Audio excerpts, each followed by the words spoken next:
Cool, guys. Welcome this morning, Friday the 25th of September. It's been a pretty interesting time the last couple of weeks. This month's been amazing.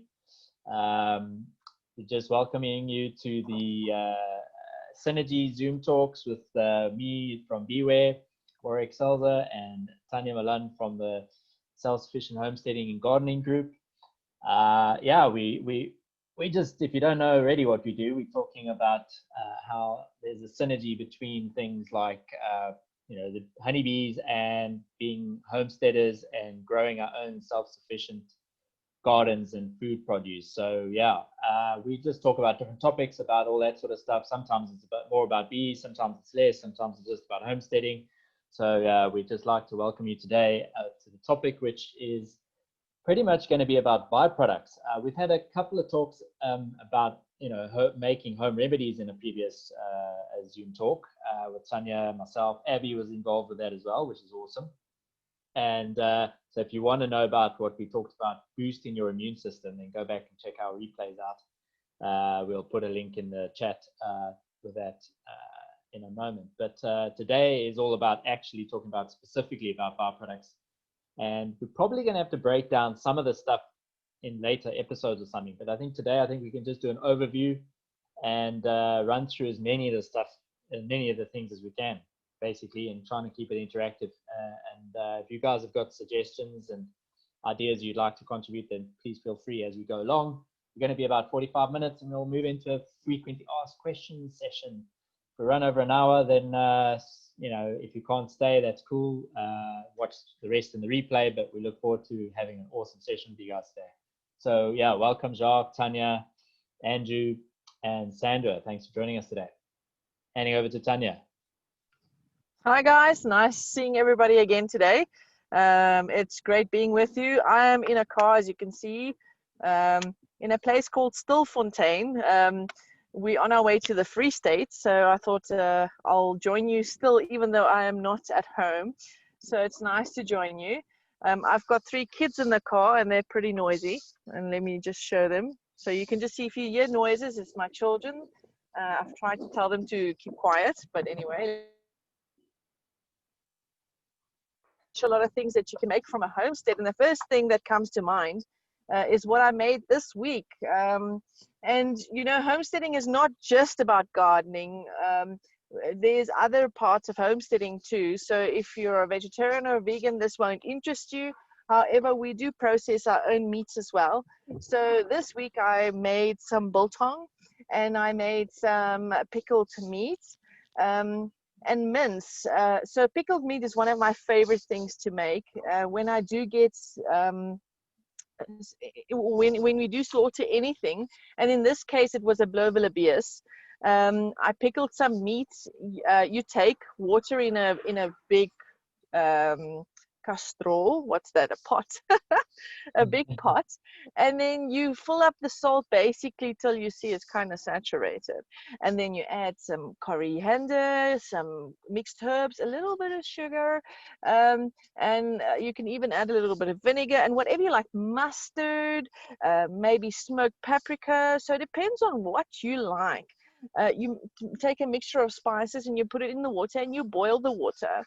Then you let it cool down, and once it's cooled down, when your meat has been cut up into nice chunks, you put it inside that water. I put mine in the fridge. I'm sure it's not even necessary, but I do. So I put it in the fridge for 2 to 3 days, and when I take it out from there, it's the product that you get from that is just insanely delicious. Everybody knows game is not the softest meat or tenderest meat there is, but if you pickle it, it's like marrow. When you eat it, it just melts in your mouth. So we freeze it right from taking it out of the pickled mixture. We freeze it, and then we start, when we want it, we slice it. And the clever thing would be to slice it when it's still semi-frozen, because then it's easier to work with. So we slice it up into thin slivers, and then we put it in a bit of olive oil in the pan. then we use it for sandwiches or for pasta or for salad, and it's just so good. Sometimes we just eat it just like that because it's just so good. And if you want to make, for instance, something more like pastrami, then you take that pickled meat and then you put it in a smoker for 4 to 6 hours, and the meat must reach between 70 and 80 degrees. And then you smoke it for that time, and then you've got something that tastes like pastrami. So, oh, and if you do want to make the pastrami, they do cover the pastrami on the outside with black pepper and coriander, coarse black pepper and coriander. You just stick it on with your hands on the outside of the meat, and then you smoke it. So yes, that's one thing that we made this week. And I also tried something new this time, because for some reason biltong is not so enjoyable for me anymore, and the biltong is always so dark. And I realized with a bang this week, but it's because when the meat is slaughtered, or when the people go hunting, they don't slaughter it immediately so the blood runs out. So the meat is full of blood.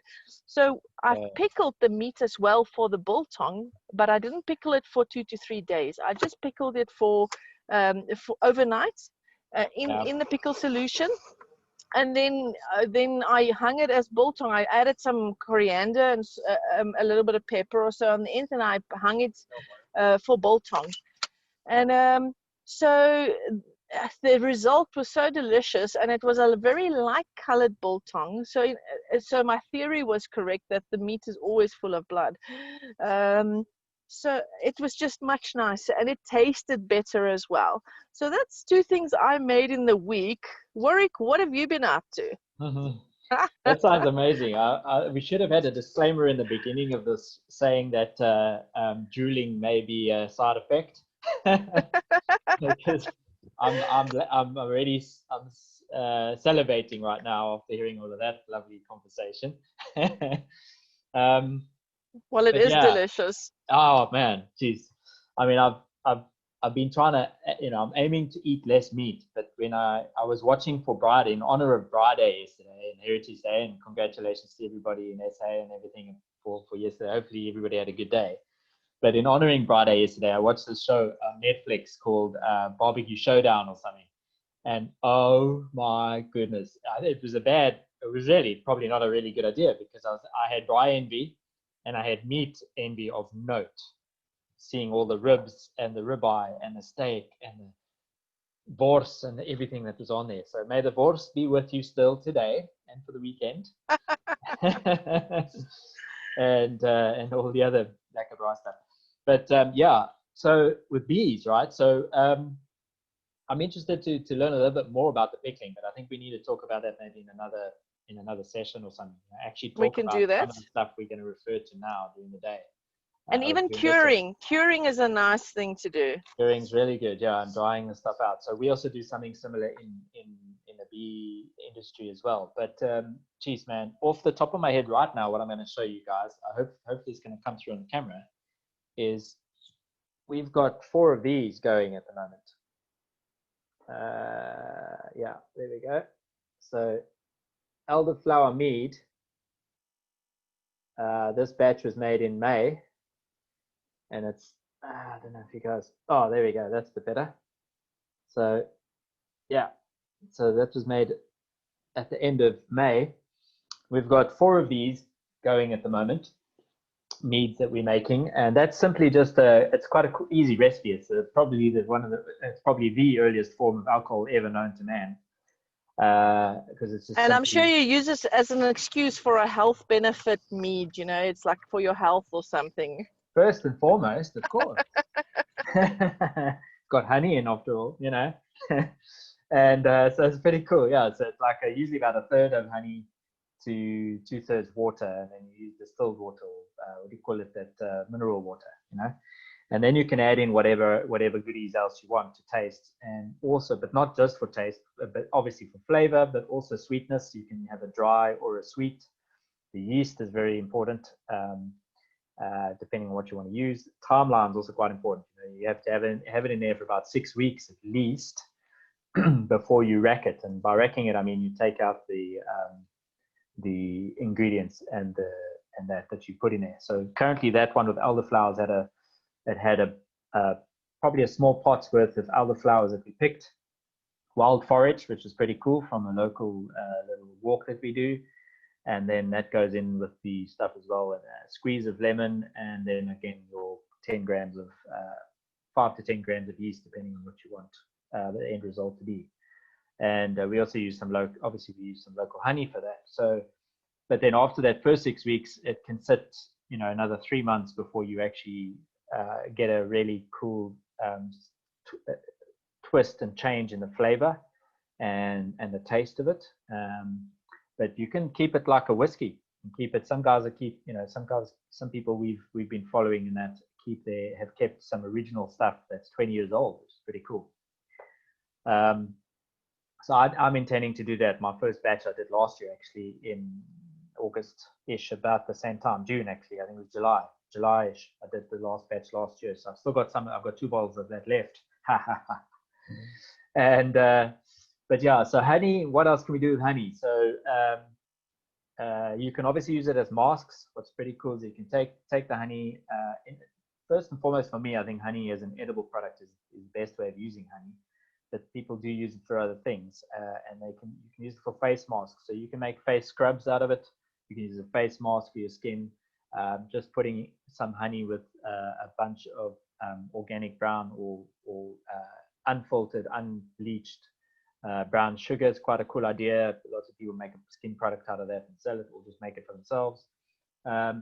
You can also dry the honey out, like you're talking about now. You can dry the honey out with certain processes in dehydrators and stuff and ovens, and actually make sweets. So what ends up happening is the moisture content of honey is about anywhere between 16 and 22%.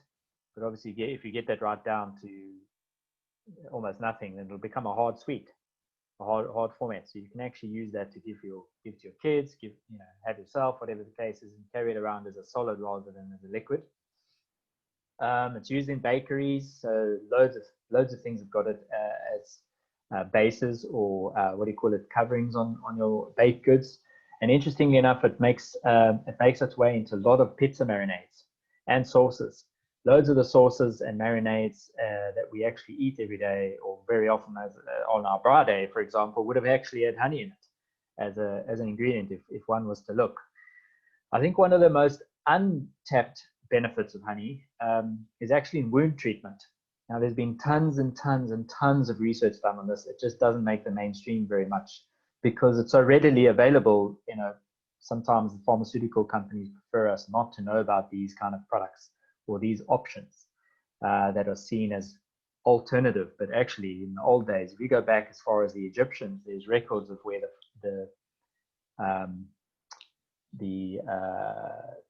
what do you call them? The medical people, the doctors of the day in those days would actually treat all the wounded with honey during wartime and even after wartime.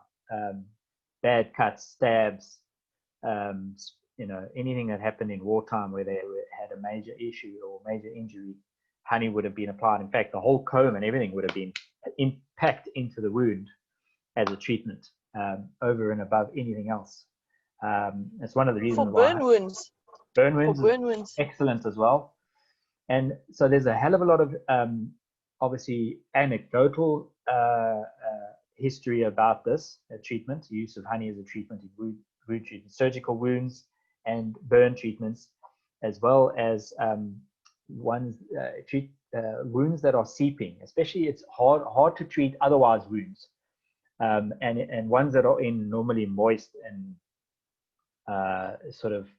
tough spots on the body to actually treat under normal circumstances. Honey is phenomenal. And there's a couple of reasons. There's a couple of benefits for this as a wound treatment, because it's antibiotic. Okay, it's antimicrobial. It has hydrogen peroxide. It has to be the raw stuff. It has to be stuff that hasn't been highly treated, heat treated, and stuff like that. So you can buy surgical honey or medically filtered honey, which is fine. I'm generally speaking, whatever honey, if you've got local honey, as long as it's been sort of filtered of actual impurities, like bees' wings and legs and feet and whatever, I don't prescribe to the fully surgically filtered requirement stuff, because if you pasteurize the honey, you lose a lot of the elements that will be in there to heal you. But having said that, yeah, it's exceptionally good for use on wounds, because it's the antimicrobial hydrogen peroxide. It what do you call it? It forms. This is the beautiful thing about it, is it basically creates a barrier between your skin and the environment, and it still allows your skin to breathe through it, which majority of other wound treatment substances and materials don't do. They don't allow the material, the underlying skin in the wound, to actually breathe properly. So that can create secondary issues, especially with seeping wounds and stuff like that. So from that perspective, it's pretty phenomenal. And there's been research where honey's been used over other particular wound treatment materials, and honey has by far helped to heal or speed the healing of process up by at least double the amount of time, or half the amount of time, I should say. So it's half the amount of time required for an open wound or seeping wound or whatever the case is to repair, which is phenomenal, right? I mean, it's such a simple thing, but lots of pharmaceuticals and doctors won't even know about this, because they won't be taught any of this, because it doesn't suit the pharmaceutical kind of mantra and the rhetoric. So that's some of the ideas around honey. And then I'll hand over to you, Tanya. What else are you guys doing before I move on to like beeswax things? Well, I still want to stay on the topic of honey, because okay. I see Tanya saying, the vet saying that honey is incredible, and it's quite nice to hear that there are some medical professionals that are starting to acknowledge things like honey. And sorry, the GPS is talking in the background. They are starting to acknowledge the power of natural medicine, and it's really good. And I must tell you, for wounds, we've used honey so many times, for burn wounds especially, and there's just nothing that comes close to the healing power of honey. And if I'm not mistaken, Warwick, honey cannot go off. It cannot go rancid, or it cannot go, and that should say a lot about the properties of honey, because there's so much bad stuff in the world, viruses, bacteria, everything, and nothing can affect the honey to go off. So that alone tells you of the power of healing that honey has, and the power of protection. So yes, well, yes, honey is great. Other byproducts that we make on the farm, we've obviously got lots of vegetables, and we've got fruits and everything. So we've got a lot of cabbage at the moment. So I've ordered myself one of those little air filter kits. I need to learn how it works. It's what would you call it? It stops the air from flowing freely. Okay, and then there we go. And then you make fermented vegetables. So it's something I have started experimenting with, but it's something I need some more knowledge on. I don't know if there's somebody on the talk now that does vegetable fermenting. If there's anybody that wants to say something about that, because then you've got the added power, added properties of good bacteria, that is good gut bacteria for your gut. So I've got so much cabbage. So I've ordered my mechanisms, so I can make things like sauerkraut, and I can see the faces of my husband and my children all going, but I actually tasted sauerkraut a few years ago. Somebody brought a container from Germany, and it was quite nice. It was really good. So definitely something to look at is fermenting vegetables, to preserve it, number one, and number two, to have a food that is healthy for your gut. So I don't know if anybody wanted to say something about the fermenting, and I've got extra knowledge on that.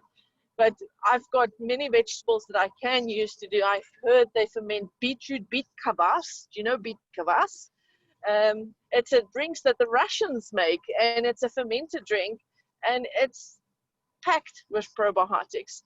So I've got beetroot in the garden, and as I said, the cabbage.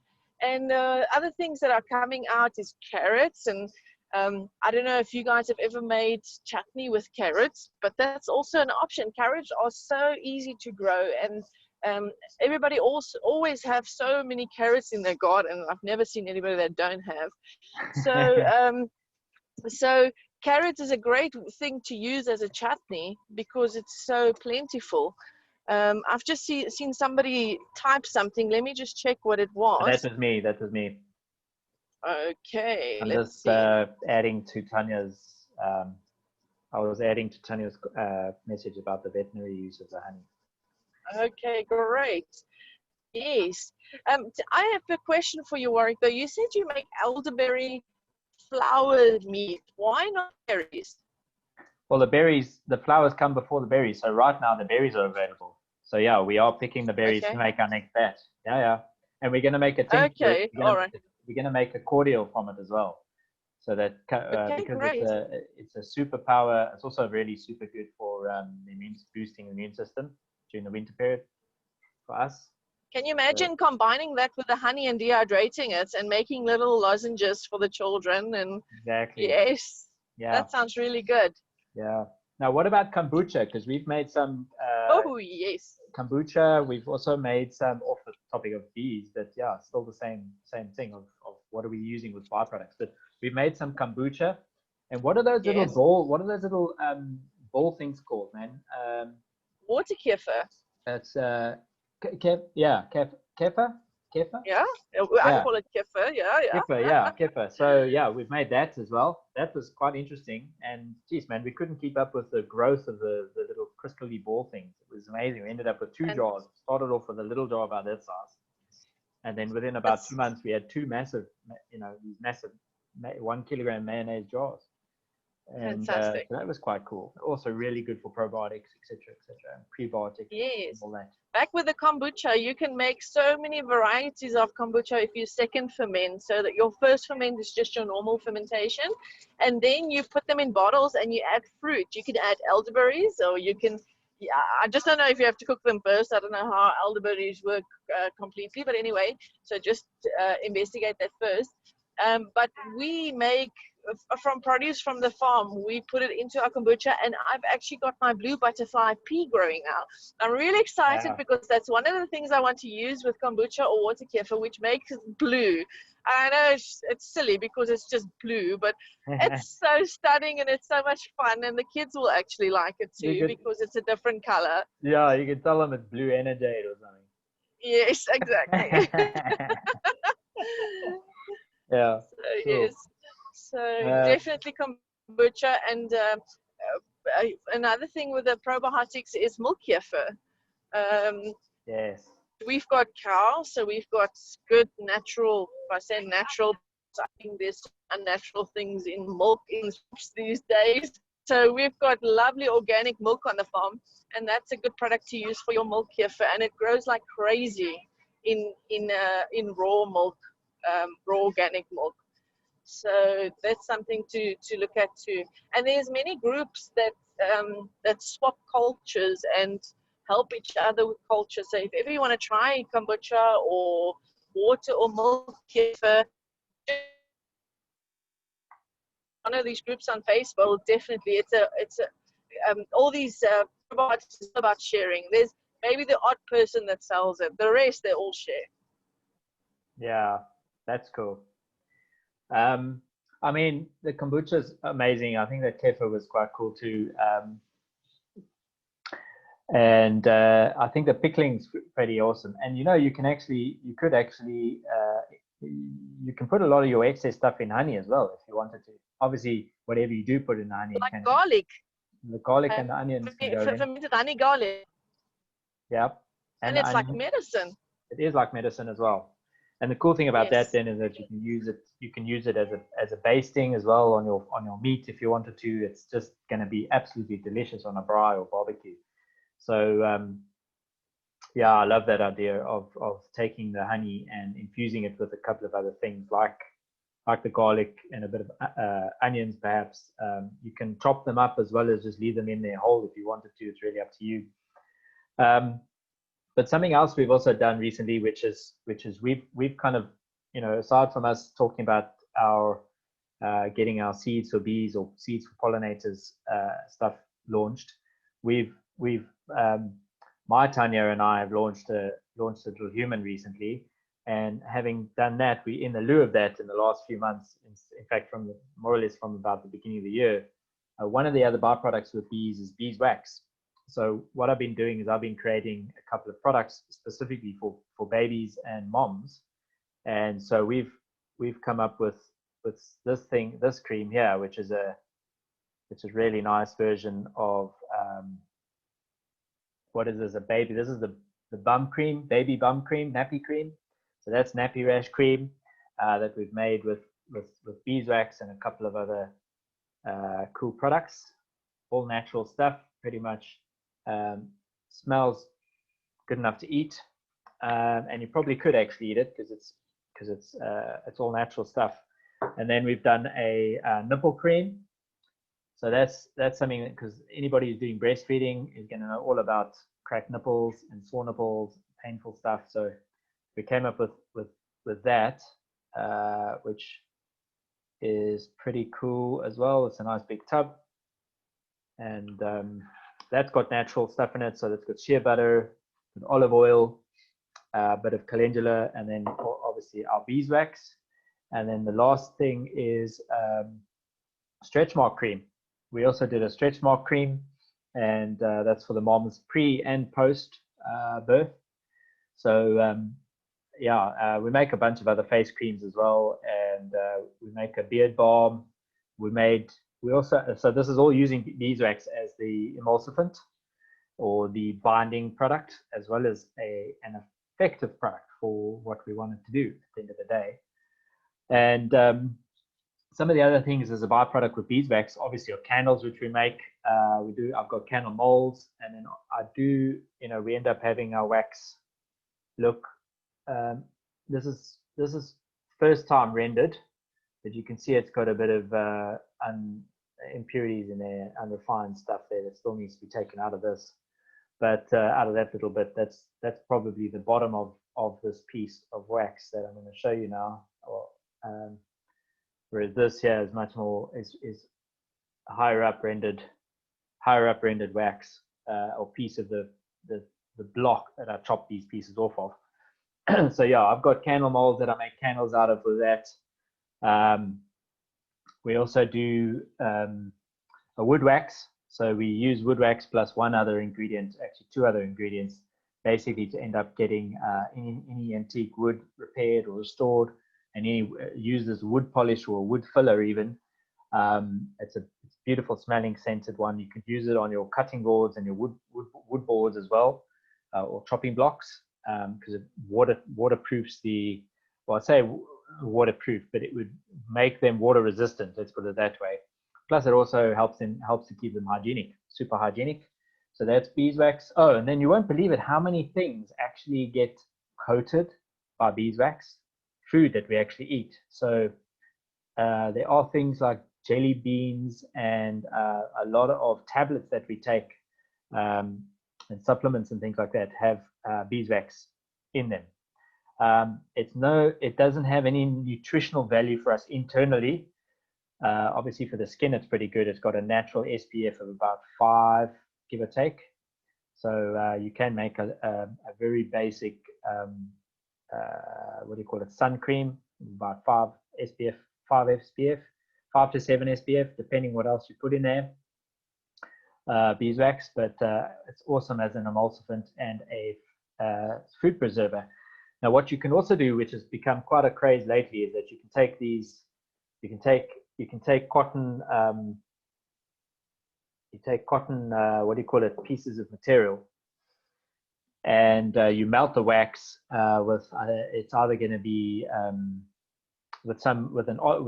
probably like a coconut oil carrier, and you dip the what you call it, the cotton material in that, and basically you can end up making what's called a beeswax wrap or wax wrap, which is a non-toxic, non-plastic preservative kind of covering, so that you can pack food in that, fruit in that, you can pack your kids' lunch in that, and it's not going to be it's not going to carry any funny toxins or estrogen or anything else that would normally come out of, most of the other packages that are plastic based.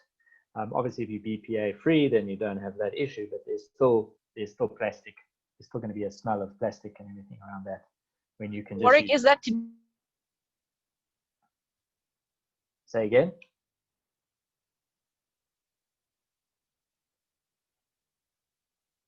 We seem to have lost you. reusable? Yeah, they are reusable. That's the whole beauty about it. How do you clean it? Yeah, How you do you just give it a gentle wash under the tap. You can use just dishwashing liquid and give it a wash under the tap. So yeah, you can make your own. There's a bunch of YouTube guys, bunch of videos on YouTube if you want to make your own beeswax wrap. We currently aren't making them to resell at the moment, just because it's a little bit labor intensive, quite labor intensive actually. But yeah, they're quite easy to make yourself, and so you can do them yourself. Just have a look at that online. But yeah, so those are some of the uses for beeswax. I've also been approached by a mortician, one of the best morticians in Johannesburg actually, who was wanting a family. He was had a client for wanted to have an open cast funeral for somebody, bit more of a topic, but he needed to basically rebuild, make this person's face, restructure his face, basically reconstruct his face, and part of his head and stuff like that. And he used the beeswax to actually do that, and then to also finish off to make it look like skin as well after the fact. So yeah, there's quite wide uses, and it's not an exhausted list there of uses for beeswax. But it's interesting. We'll find it in jelly beans. You find it in a lot of pills. Have got a coating of beeswax just because it is preservative, and it passes right through our system. We don't actually ingest it at all. So that's some of the uses for beeswax. What else you got, Tanya? Let's go back to you.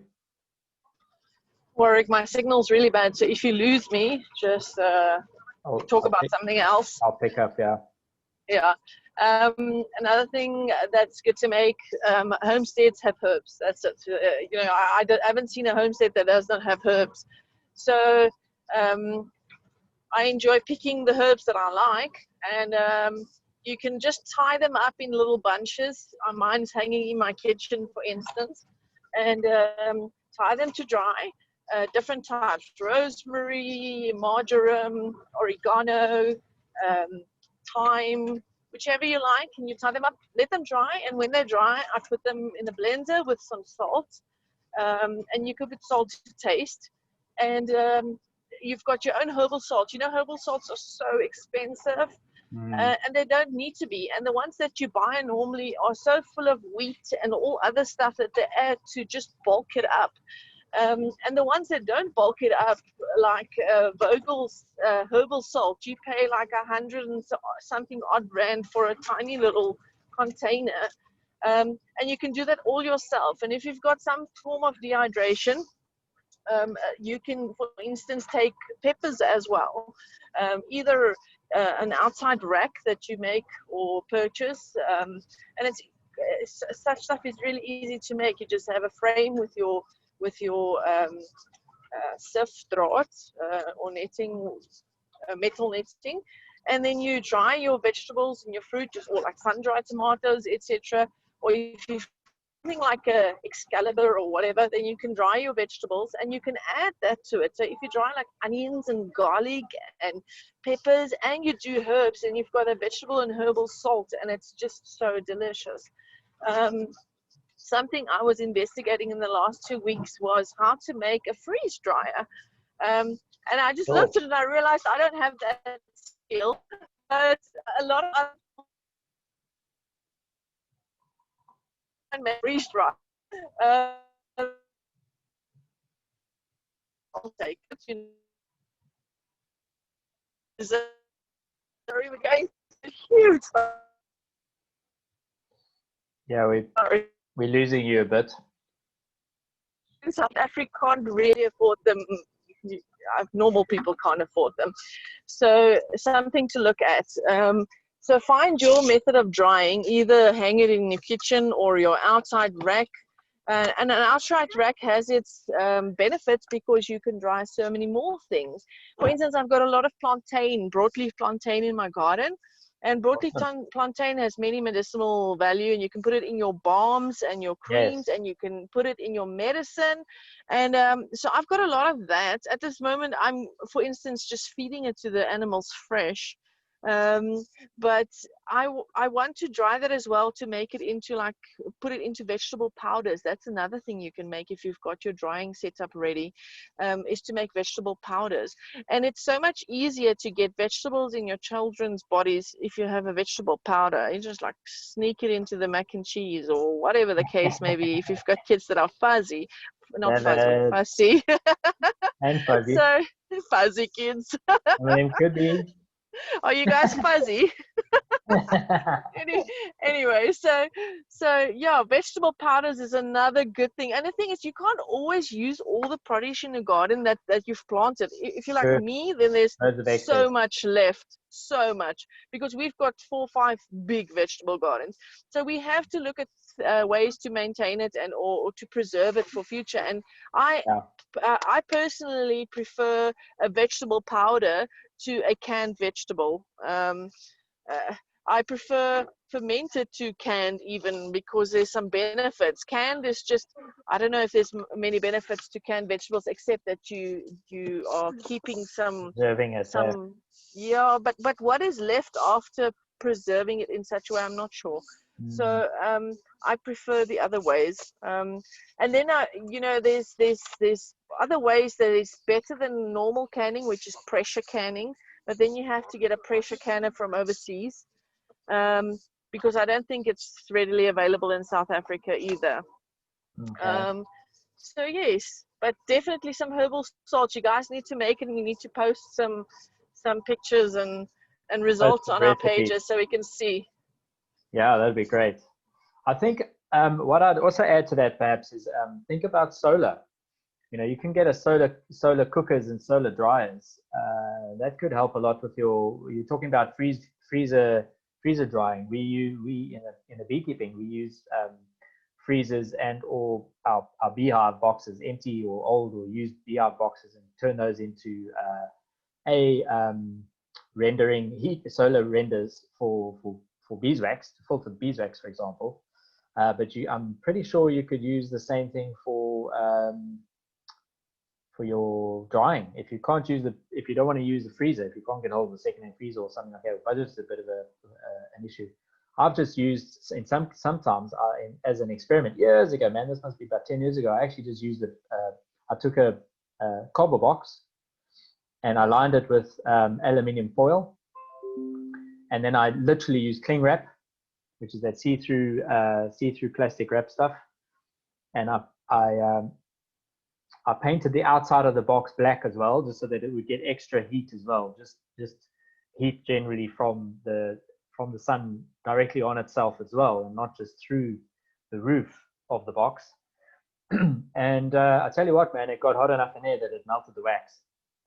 So it's the solar, let's also think sort of bilaterally about how we can make it as affordable for people as possible and as achievable. I think solar is pretty cool, and if you can use it in a fridge freezer type scenario. We also would use a little lamp if you wanted to warm up the honey, especially if it's gone crystallized, which is also a natural way of it preserving. There's nothing wrong with honey preserving itself.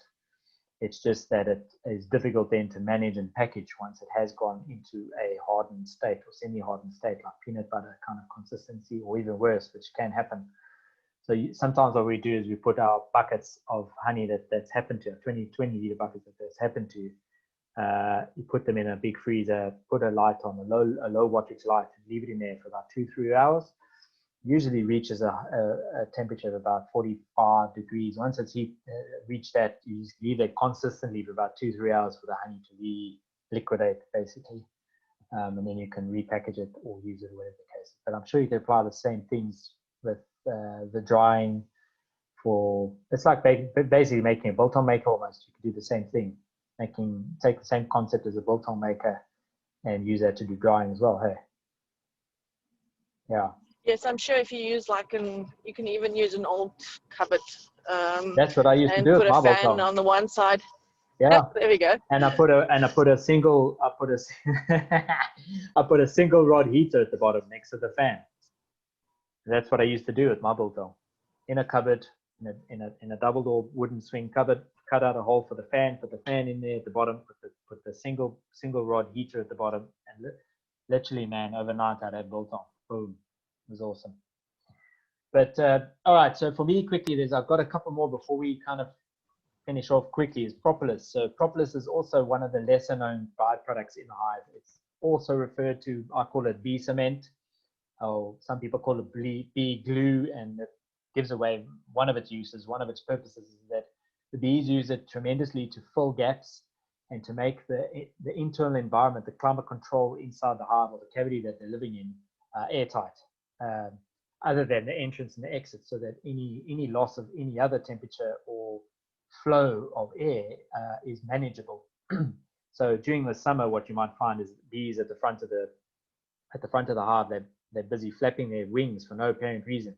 It looks like they're almost about to get ready, like, you know, when you're on an aircraft carrier and they're starting to get the plane going and the afterburner fires and it's just still sitting there for the next 5 seconds before boom, it gets released and it goes off. Kind of looks like that with the bees when they're just sitting there at the front and they're buzzing like this. Actually, what they're doing is that they're aerating the hive.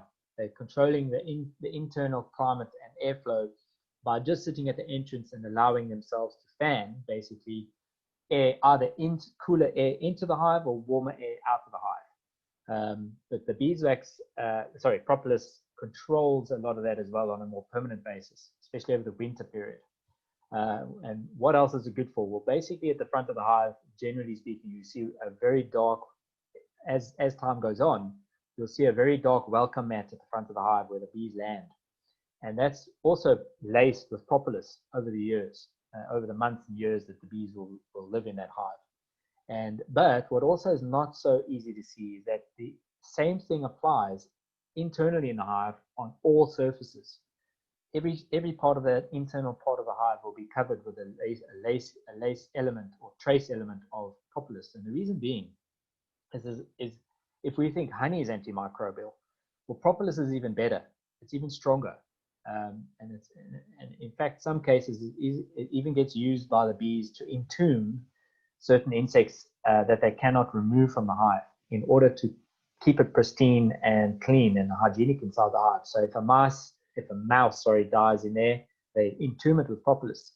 If a cricket or a large hive beetle, they manage to capture it and kill it, not necessarily kill it, but keep it in place until it dies, they will entomb it because they can't get it out of the hive with propolis. So it gives you a really good idea of potency of this stuff, okay? And how do we use it in our lives? Well, it's very medicinally powerful, as I've mentioned before. A lot of people do take it for, I used to in South Africa a lot. I used to take it during the winter period just as a daily dosage, a little pill. I would just take it out of a sort of a fistful of harvested propolis that I would take for the winter season. I'd just literally be able to, it's normally quite malleable. So I'd literally just take a little piece, pull a piece of it, make a little ball out of it, and then swallow that every day, just to keep my immune system really high and really strong. It's also good for wounds, but again, in applications, probably best in use with a cream that you've made with something else. You can get it as tinctures in the health shops, unfortunately, usually made with alcohol. You can do it with water, but the efficacy of that is a lot less than in the alcohol. So yeah, that's propolis. It's used a lot with oral hygiene as well because it's so strong. So orally, it's really good as a gargle. And obviously, any actual tooth treatment, if you actually have like gums that have been moved or whatever the case is, a lot of people gargle with salt, for example, but you could actually take propolis and actually use it and stuff it into the cavity and things like that. and it'll supercharge the healing process too. So it won't just help with keeping it clean and hygienic and antimicrobial, but it'll also help. It has healing properties as well. And last but not least is the bee venom. So bee venom often referred to, I mean, everybody knows about stings, right? So you can actually harvest bee venom. And this is done, it's a bit painstaking, but it's very time consuming because the amount of production is tiny, but it's a massively lucrative kind of market. And what can be done with this is that we all know that we get completely inflamed when we are stung. And what it's been one of the funny, interesting byproducts has been used for is something I've termed bee tox. Now we all know about Botox, right? Well, bee tox is a thing now. You know, there are cosmetic companies that are actually creating, and have been for a number of years actually, have been creating products where bee venom is one of the ingredients. And obviously when you apply that to your lips, for example, or to the cheeks and eyelids, wherever the wrinkles are, it does inflame that area a little bit. But it's such a minute amount that you don't obviously get the other side effects like this, like itchiness and redness and all that. Or you shouldn't anyway. I test it first before you put it on your face. But yeah, essentially what you're doing is you're getting a very temporary inflammation of that area or wherever you apply it. So a lot of women are using that for their lips, for example. Instead of having a Botox, they're getting Botox, the wrinkles as well. It's really good as an anti-agent ingredient for a lot of creams. It's more expensive, very, very expensive creams that come out these days. But something that is on our Facebook page that I learned about in 2013 already when I went to Kyiv in Ukraine. There are a number of really well-researched and well-presented papers that were at a massive beekeeping conference there back in 2013. And there have been a number of findings where bee venom is effective against cancer cells. It's been effective in treatment with tumors and as well as multiple sclerosis. So it's interesting that something that's just as natural as plants, perhaps, you know, in some cases where we talk about alternative medicine, where bees are now being seen as a phenomenal opportunity for treating things where science so far, you know, normal science has not typically been able to find a cure yet, or you know, the ways of having chemo and all that sort of stuff are much more detrimental to the body than anything like bee venom would be able to do. I know a couple of old gentlemen that contact me for bees because they want to self-medicate their arthritis and their rheumatism. So it's also useful for that. But obviously, they are taking one bee at a time. They keep them in the fridge and they take one bee at a time, let it revive, and then let it sting themselves then on their fingers or their hands or their feet, wherever the rheumatism and the arthritis is. Obviously, we're not doctors, so please, whatever you are hearing in this conversation, in this Zoom talk, you should be advised by a medical practitioner, and bearing in mind whatever they might tell you, however they may be trained, they may not know of these things. So do your own homework, but make sure that you're not hyper allergic to bee stings, for example, if you're going to use Botox, you know, or any of the other things that we've mentioned today. But yeah, bee venom is phenomenal for all those kind of uses. Whenever I've been stung, I must tell you, aside from when you itch like hell and you inflame like hell, everybody does, by the way. It's just whether you are hyperallergic, because it is a poison, it's a toxin, right? It's whether you're hyperallergic, whether you actually go into anaphylactic shock and then need a shot of adrenaline or an EpiPen. That anybody and everybody that gets stung is going to get some kind of inflammation on their fingers or hands or wherever it was.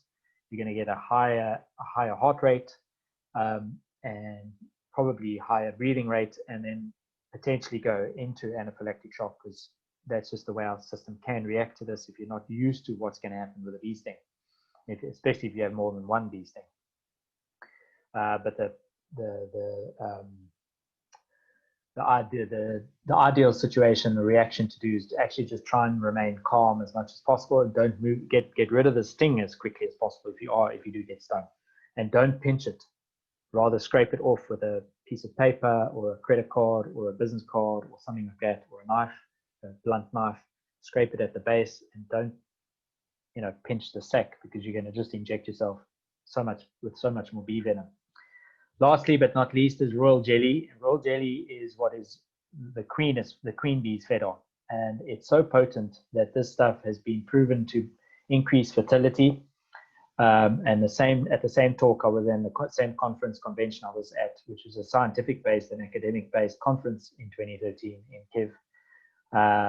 There were some Japanese researchers there that were talking about the fertility rates in pheasants that they were testing at the time anyway, where every one of these pheasants had twin embryos in each cell, in each egg, after being fed royal jelly. So again, on a lot of expensive, or some, not a lot, but there are a number of very expensive cosmetics companies that are using royal jelly now as well. It's exceptionally good for age and wrinkles and skin treatment, but it's also been proven to be exceptionally good for fertility, raising fertility levels, because it's just that potent. I mean, if you think about it, a queen bee gets fed on that for about 16 days, and then she will basically mate for anywhere between 20 to 35 males, depending on what kind of subspecies we're talking about. I'm talking about now the Apis mellifera, scutellata, and capensis.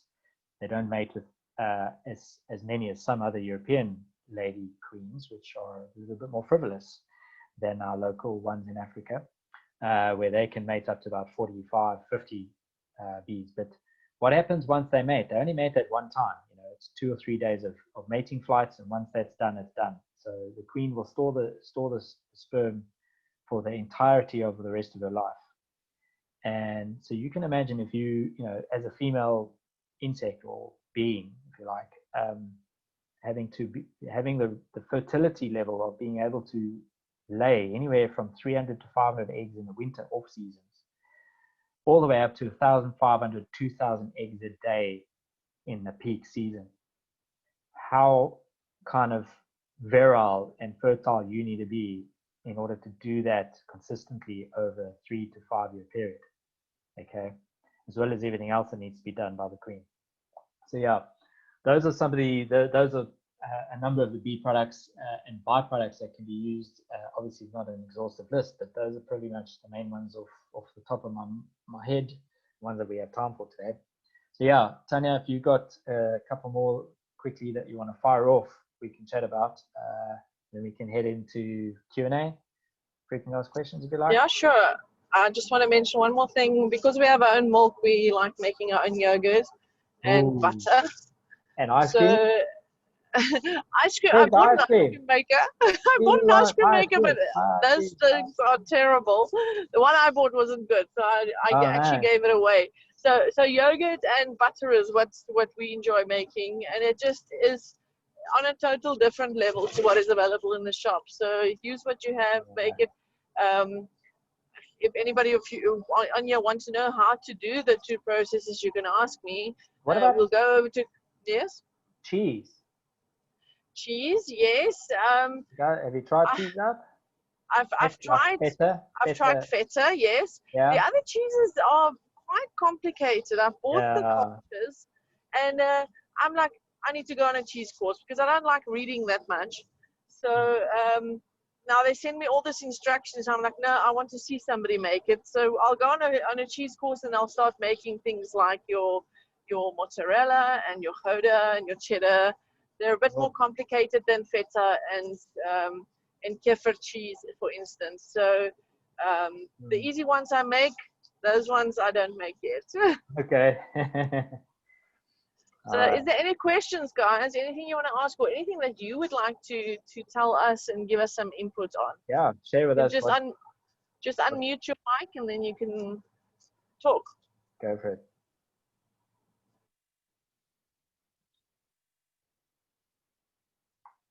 Anybody up for sharing what you guys are making? Tanya, Sandra, Andrew, Jacques.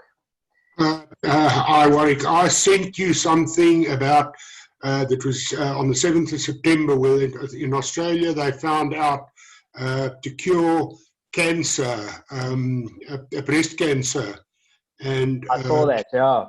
We yeah, actually just posted that on our Facebook page as well about the same time, which was actually coincidental. I don't know. Are they coincidences? No, I don't think they are. They're synchronicity. No, I'm not on Facebook. Okay. Yeah, no, cool. But that has been, I know it's phenomenal, right? I mean, in fact, that Tell us been about it. shown in Australia. Yeah, give us some more info. Well, it's on, I got it, I Googled it, and it came up, and it kills it within 60 minutes, the cancer. The cancer cells. Cancer cells, and they're talking about 320 bee stings to clear a person of it. And we've had a chemist here in Tarverstad that died of breast cancer a week before that, something horrible for us. But yeah, it were, apparently it definitely is working. And they mentioned in there the actual poison of the bee sting that stops the cancer. I saw that, yeah. Yeah, so bee venom is made up, it constitutes between 15 and about 25 different proteins, amino proteins and different kinds of proteins that are made up in it. And it's actually something that, well, I don't know about now, but at least when I was there in 2013, science labs haven't actually been able to synthesize bee venom perfectly, just simply because it's that complex. But I mean, obviously there are people working on it. But yeah, it's quite a phenomenal it's a phenomenal substance. Let's put it that way. Thanks for sharing that. Yeah, that's phenomenal, man. But you know, the problem, Jacques, man, is that we need, you know, the trouble is that even though I was at that scientific, I mean, all of these people are scientists that were there presenting in 2013, right? But you know that not one of the presentations that I went to, and I researched, I went on Google and I started looking, where else are these guys being published in the mainstream? Couldn't find any.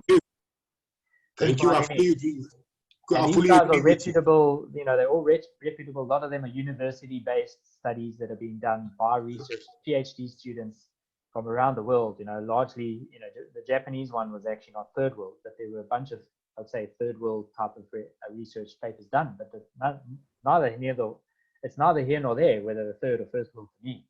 The fact that these guys are proving what they're proving about cancer, MS, multiple sclerosis, tumors, you know, this, for example, there's one lady in South America, she was talking in I think it was in Portuguese, because it was a try. I had English translation headphones on, and they had a number of translators into different languages that you could listen to. And this woman shared with us how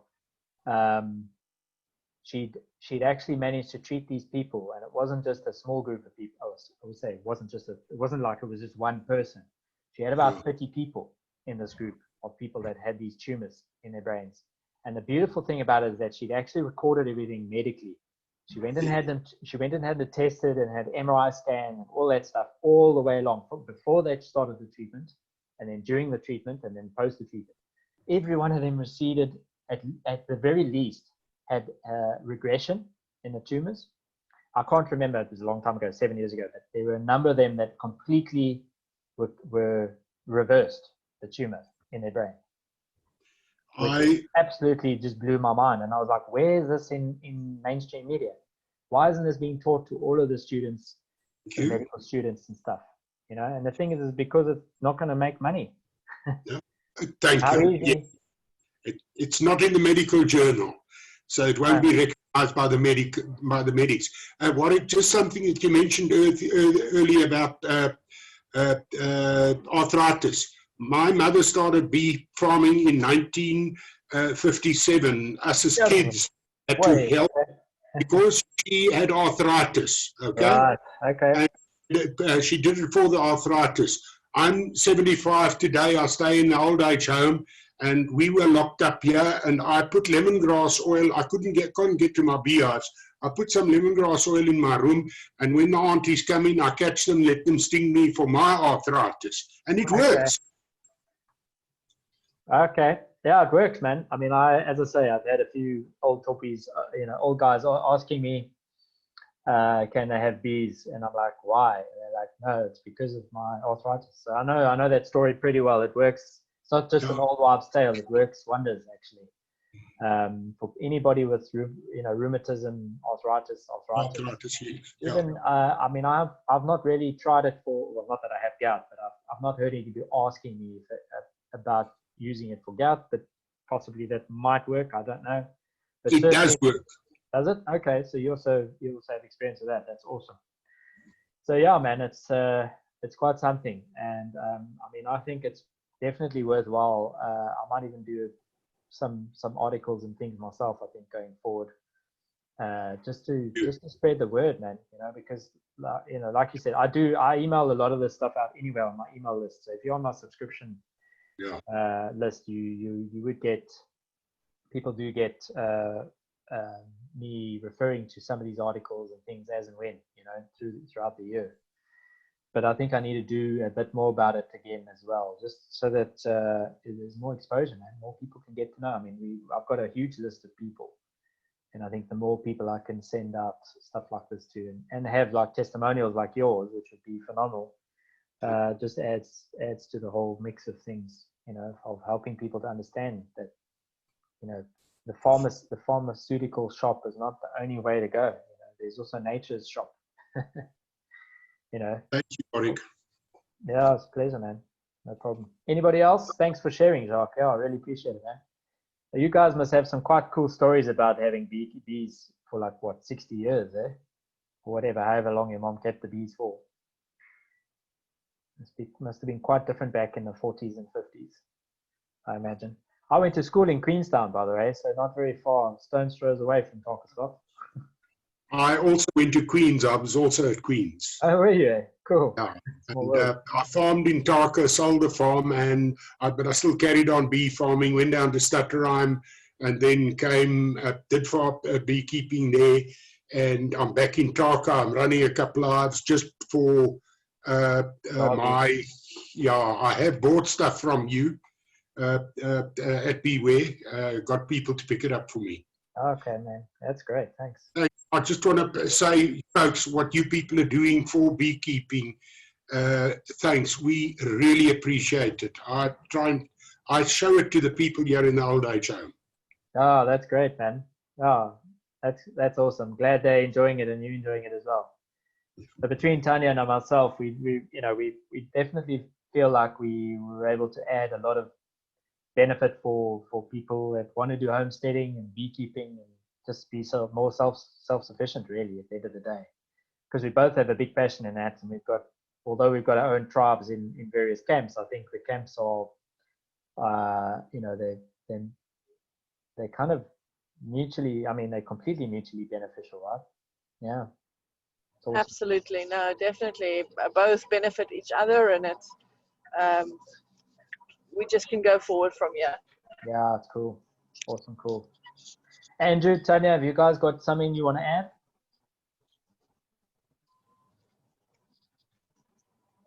I see Tanya's posted. I see Tanya's. Sandra said she's had to leave because it's a bit poor connection for her on her side. Yes, we will share a replay. There's replays of all the videos afterwards. Just maybe takes us a couple of days to get that sorted. But Tanya, yeah, you're welcome, man. As she says, the information sharing, so appreciate it. Thanks so much, both of you. You guys make it, all the worthwhile for us to be able to do this. So thanks for listening. Thanks for joining us. Absolutely, I agree. Thank you for everybody for joining us, and we will see you next week again. We'll post the topic on our groups. Well, next week is the month end, right? Yes. So yeah, we're going to skip next Friday. So it will be the week after, and we'll see you all there again. Yeah. Thanks, guys. Awesome. All right, bye-bye. Take it easy, guys. Thanks a lot. Ciao. Hey, bye. Happy homesteading. Yes, happy beekeeping. Cool. Yeah, rock on. Woo. All right. Cheers, Bye.